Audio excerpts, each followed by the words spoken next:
हाय दोस्तों, आप लोगों को बताऊंगा परमात्मा और किसान का हिंदी कहानी।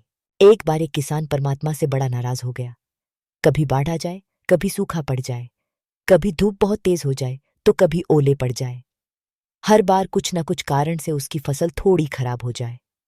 एक दिन बड़ा तंग आकर उसने परमात्मा से कहा, देखिए प्रभु, आप परमात्मा हैं, लेकिन लगता है आपको खेती बाड़ी की ज्यादा जानकारी नहीं है। एक प्रार्थना है कि एक साल मुझे मौका दीजिए, जैसा मैं चाहूं वैसा मौसम हो, फिर आप देखना मैं कैसे अन्न के भंडार भर दूंगा। परमात्मा मुस्कुराए और कहा, ठीक है, जैसा तुम कहोगे वैसा ही मौसम दूंगा, मैं दखल नहीं करूंगा। किसान ने गेहूं की फसल बोई। जब धूप चाहिए तब धूप मिली, जब पानी तब पानी, तेज धूप, ओले, बाढ़, आंधी तो उसने आने ही नहीं दी। समय के साथ फसल बढ़ी और किसान की खुशी भी, क्योंकि ऐसी फसल तो आज तक नहीं हुई थी। किसान ने मन ही मन सोचा, अब पता चलेगा परमात्मा को कि फसल कैसे करते हैं। बेकार ही इतने बरस हम किसानों को परेशान करते रहे। फसल काटने का समय भी आया।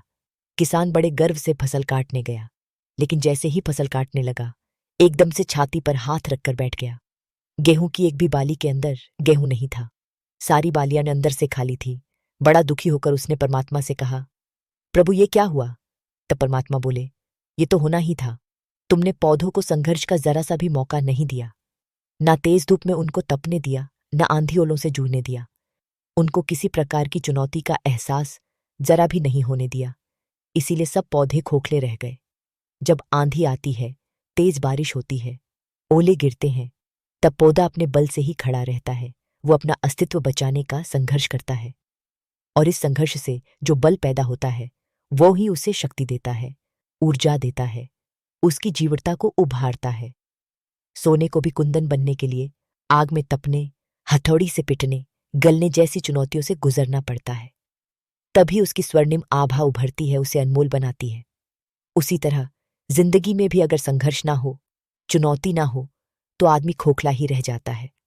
उसके अंदर कोई गुण नहीं आ पाता। ये चुनौतियां ही हैं जो आदमी रूपी तलवार को धार देती हैं, उसे सशक्त और प्रखर बनाती है। अगर प्रतिभाशाली बनना है तो चुनौतियां तो स्वीकार करनी ही पड़ेंगी, अन्यथा हम खोखले ही रह जाएंगे। अगर जिंदगी में प्रखर बनना है, प्रतिभाशाली बनना है, तो संघर्ष और चुनौतियों का सामना तो करना ही पड़ेगा।